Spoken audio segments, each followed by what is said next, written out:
व्यवस्था के साथ हम लोग लड़ रहे हैं। जो गरीब है, ये प्रेरणा हमें कहां से आती है? ये प्रेरणा के लिए हमारे पास उदाहरण है। जिसकी सोने की लंका थी, उस रावण से एक वनवासी राम, जिसके पैर में चप्पल भी नहीं होगी, उसने वानरों की सेना बना के लड़ा है। बराबर ही झूठ है? हम लोग वानर लड़े। अरे हम इंसान हैं, हम इंसान हैं, हम लड़ नहीं सकते क्या? लड़ सकते। बराबर है कि झूठ है? बोलो। आवाज नहीं निकलेगी तो कोई नहीं सुनेगा। आवाज नहीं निकलेगी तो कोई सुनने वाला नहीं। अंदर एक बैठ के चप्पली बराबर है।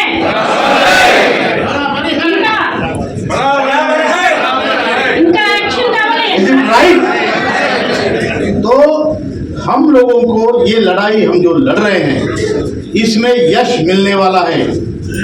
अगले 2 महीने के अंदर आपको 7,500 महंगाई भत्ता पेंशन मिलेगी।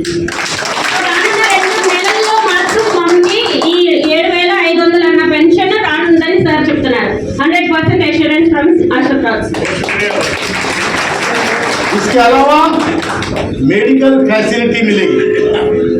पति पत्नी को मेडिकल फैसिलिटी मिलेगी, फ्री में मिलेगी, और 58 साल के बाद मिलनी चाहिए। ये हमारी डिमांड है। अब आप कहोगे आप आगे, मैं थोड़ा लेट हो गया आने में, लेकिन आपको कैसे पता, मुझे कैसे पता होगा? इसका कारण ये है कि हमें 6 तारीख दिसंबर को हमने आंदोलन 10 दिसंबर से पूरे देश में जारी किया था, आंदोलन की नोटिस। 6 तारीख को हमें मंत्री ने बुलाया और बोला आंदोलन मत करो, मैं आपका काम कर रहा हूँ, वार फुटिंग पे कर रहा हूँ। आप मीटिंग लो, लोगों को समझाओ, जो भी है, किसी को मिलना है मिलो, लेकिन कृपा करके आंदोलन मत करो, इसमें मेरे डिपार्टमेंट की हमारी बदनामी होती है। तो हमने बोला जब बदनामी से डरते हैं तो ये तो बड़ी अच्छी बात है। आप बदनामी से डर रहे हैं, ये तो अच्छी बात है। तो आप हमारा काम करें, हम आपकी बदनामी नहीं करेंगे। మరి మోదీ ప్రభుత్వం చెప్తుంది ఇలాంటి ఆందోళనలు అలాంటివి చేయకండి, మేము మీరు ఏదైతే మా వైపు విన్నపం చేసుకున్నారో వాటిని మేము నెరవేరుస్తామని హామీ ఇచ్చి ఉన్నారు। हमने 10 तारीख का आंदोलन कैंसिल किया। उसके बाद because we withdrawn the agitation, he called us for discussion, formal discussion, presentation. National Agitation Committee went there in Delhi, in minister's office. There was a proper presentation. और इतने ही लोग करेंगे क्या? इतने ही लोग करेंगे क्या वजह से? 30 अप्रैल तक अगर काम नहीं होता है, ये नोटिस गवर्नमेंट को दी जाएगी और फिर आर या पार होगा। करेक्ट?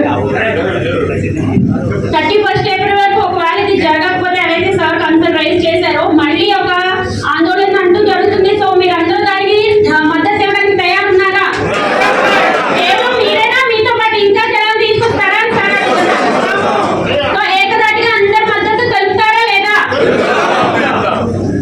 ये लड़ाई इसलिए है कि देखिए, अभी तो हम आज भी अगर हमारा कुछ हो गया तो कोई रोने वाला नहीं है। बराबर है? हमारी जिंदगी हमने जी ली है। अगर हमारा काम नहीं होता है तो ये लड़ाई होने वाली लड़ाई आर पार की लड़ाई होगी, आर या पार। बराबर? क्योंकि हम इस उम्र में जानते हैं हतो वा प्राप्त सी स्वर्गम जित्वा वा मोक्ष से मई। बराबर है? अगर तू मर गया तो तेरे को स्वर्ग मिलेगा, और जीत गया तो 10,000 की पेंशन तो मिलेगी। बराबर है कि नहीं? अगर जीत गया तो पृथ्वी का राज्य, लेकिन हमें पृथ्वी का राज्य तो मिलेगा नहीं। 10,000 की पेंशन तो मिलेगी, और आप जीतने वाले हैं, ध्यान में रखना। आरोग्य सुविधा, मेडिकल फैसिलिटीज के लिए जो बात हुई है, मिनिस्टर बोला अभी हमने आयुष्मान भारत सबको 70 साल से की है। हमने बोला हम कामगार है, 58 में रिटायर्ड होते तो आज ही तो हमारा जूस तो पूरा निकाल लिया तुमने। तो हमारा जो स्कीम होगा वो 58 से होना चाहिए। ये एग्रीड, आपके मालूमात के लिए बताता हूँ। ही से कोई बात नहीं, 12 साल का डिफरेंस है, उसको हम ESI से कवर करेंगे, एम्प्लॉइज स्टेट इंश्योरेंस। उससे हम 58 से 70 साल तक उससे कवर करेंगे। 70 साल के बाद आपको आयुष्मान भारत मिलेगी। ये टेंटेटिवली है, इन प्रिंसिपल है, लेकिन आपका काम हो रहा है। ठीक है, इतना ही कहता हूँ और मेरे दो शब्द समाप्त करता हूँ। 2 नारे देंगे। फिर भी हमने मिनिस्टर को बोला कि नो, इसको हायर पेंशन चाहिए, उसको मिलनी चाहिए। कि फॉर्म रिजेक्शन का हमें बिल्कुल अच्छा नहीं लग रहा है। जो फॉर्म रिजेक्ट हुए हैं उसके ऊपर फिर से एक बार ये काम होना चाहिए कि ये रिजेक्ट क्यों हो रहे हैं। उसके ऊपर मिनिस्टर ने बोला 2 बातें। 31 मार्च तक पूरा हायर पेंशन का एक्सरसाइज पूरा हो जाएगा। 31 मार्च तक प्रोसेस पूरा होगा, मतलब एक तो सिलेक्ट होगा नहीं तो रिजेक्ट होगा। సార్ నేను మీటింగ్ రాగానే ఇక్కడ విన్నాం కదా, రిజెక్షన్ అయినాయి కొన్ని చాలా మటుకు ఫార్మ్స్ అని చెప్పారు. సో దాని మీద వర్కౌట్ జరుగుతుంది. సో 21 ఇస్తారు 31 అంటే 31 కల్లా దాని మీద సార్ ఏదైతే పెట్టుకున్నారో అది జరుగుతుంది అని చెప్తున్నారు. రిజెక్షన్ అన్నది అసలు కుదరదు. तो कोरोमंडल PSUs उनके लिए मैं बता रहा हूँ। Second thing, all those rejected forms, जितने फॉर्म रिजेक्ट हुए हैं और जितने केसेस हैं, उसको फिर से एक बार एक हायर कमेटी, सीनियर कमेटी बना के, इसमें मिनिस्टर खुद रहेंगे, उसके ऊपर एक बार फिर विचार होगा। మళ్ళీ ఇంకొకసారి చర్చలు జరుగుతాయి. ఏవైతే ఇప్పటివరకు ఫార్మ్స్ రిజెక్ట్ అయినాయో వాటి కోసం ప్రత్యక్షంగా సరే ఆ మినిస్టర్ మీద కూర్చోబెట్టి మాట్లాడతారు. हायर पेंशन के हायर पेंशन अभी समझ में आया मैंने क्या बोला?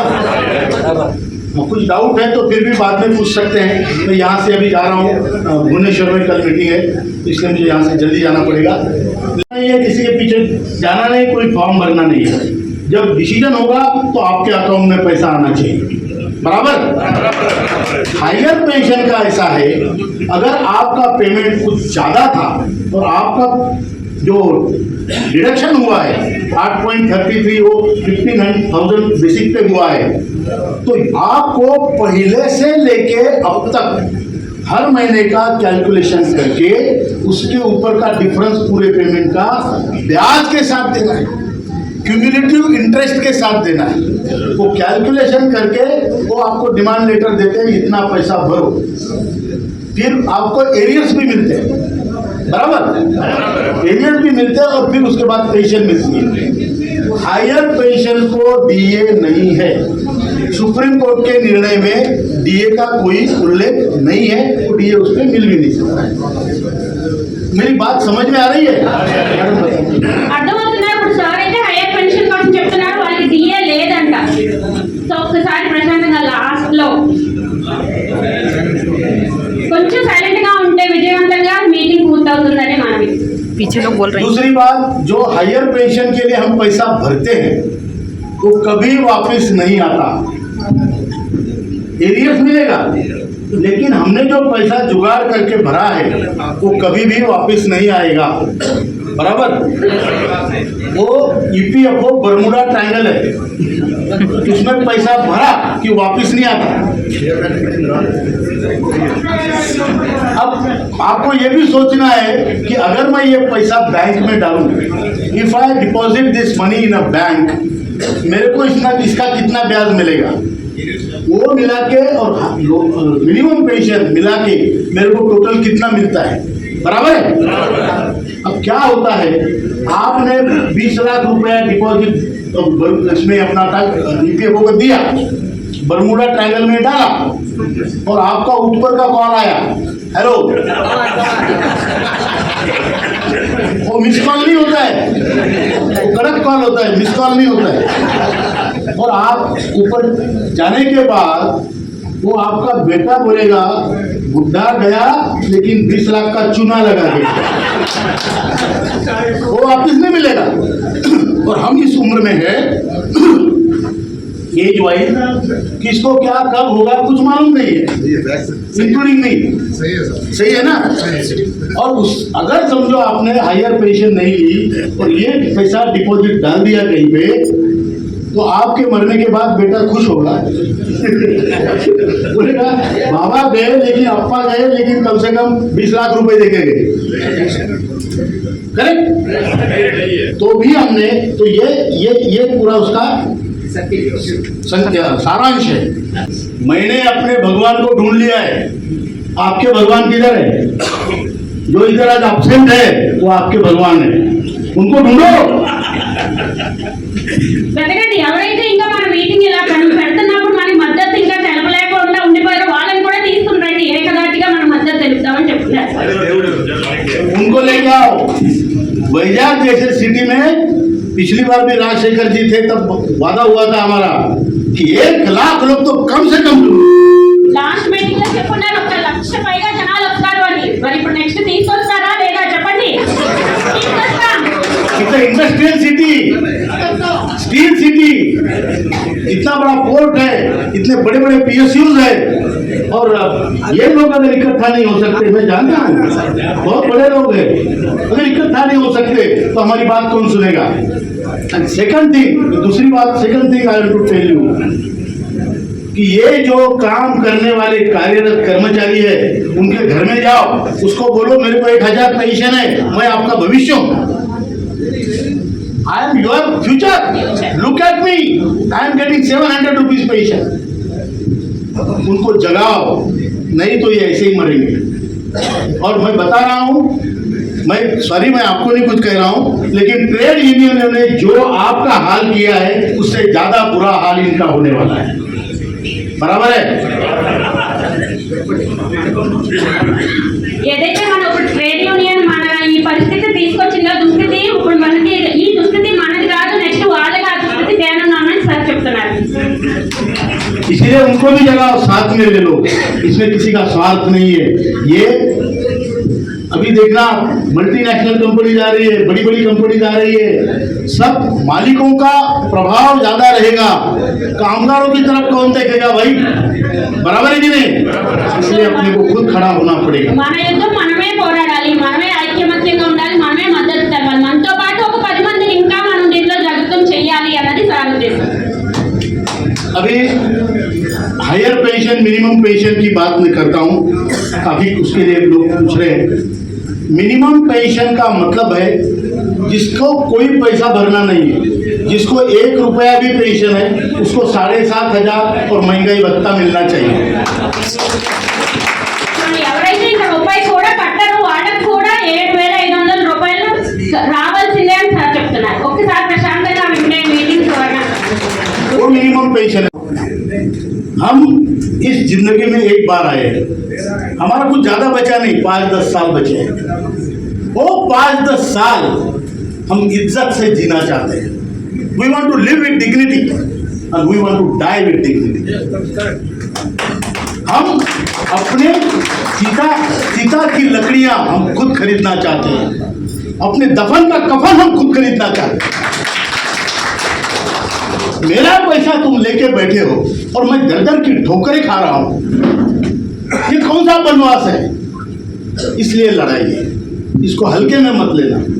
ये समाज परिवर्तन की लड़ाई है। जिस देश में बाप का बूढ़े का सम्मान नहीं है, वहां बोलते हैं मातृदेव भव, पितृदेव भव, गुरुदेव भव। जहां मेरा सम्मान नहीं है वो सम्मान मैं आपको करने के लिए बाध्य करूंगा। बराबर है कि नहीं? ये हमारी सोच है। ये नहीं कि कुछ उसमें पैसा खा लिया, कुछ दलाली की, कुछ ठेकेदारी की, इसका नहीं। ये मेरे जिंदगी का सवाल है और इसके लिए हम लोग इकट्ठा है। ये बात और है अपराव गारू, वैजाग इतनी बड़ी इंडस्ट्रियल सिटी है, किसी ने बोला, बहुत सही बोला, इतनी बड़ी इंडस्ट्रियल सिटी होने के बाद हम इतने कम लोग जमा होते हैं। हमको जमा होना पड़ेगा। हर कोई अपनी लड़ाई लड़ेगा तो नहीं चलेगा, किसी दूसरे को दूसरे की लड़ाई भी लड़नी पड़ेगी। मैं एक बात कहता हूं आपको, nobody can claim to be Shri Ram. बराबर है? श्री राम होने का कोई दावा कर सकता है क्या? लेकिन लक्ष्मण होने का अपना दावा कोई छीन नहीं सकता। बराबर है? इसलिए बोलता हूं आप हमारे राम, मैं आपका लक्ष्मण हूं। वनवास राम को हुआ, लेकिन लक्ष्मण ने राम का हर काम किया, उसका खाना बनाया, उसकी चौकीदारी की, रखवाली की, उसका हर युद्ध लड़ा और फिर अयोध्या जब जीती तो राम को राजा लक्ष्मण ने बनाया। बराबर की झूठ है? ये जज्बा लेके मैं लक्ष्मण बन के आपके पास आया हूं, लेकिन आपको भी किसी का लक्ष्मण बनना पड़ेगा। बरोबर? किसका लक्ष्मण बनोगे? अरे जो यहाँ पे आए नहीं उनके लक्ष्मण बनो। यहाँ पे लोग क्यों नहीं आते? अपरोगर लोग क्यों नहीं आते? एक तो उनके पास पैसा नहीं है, एक तो आरोग्य नहीं है, और तीसरी चीज है अहंकार है। मैं नहीं जाऊंगा, मेरे को क्या कमी है? अरे तू तेरे बेटे के सामने हाथ फैला रहे, इससे ज्यादा कमी क्या होनी चाहिए? बराबर है कि नहीं? तेरा बेटा डॉक्टर होगा लेकिन तू बोलता है बेटा 500 रुपए देना। वो बेटा एक बार देता है, 2 बार देता है, तीसरी बार उसकी बीवी बुला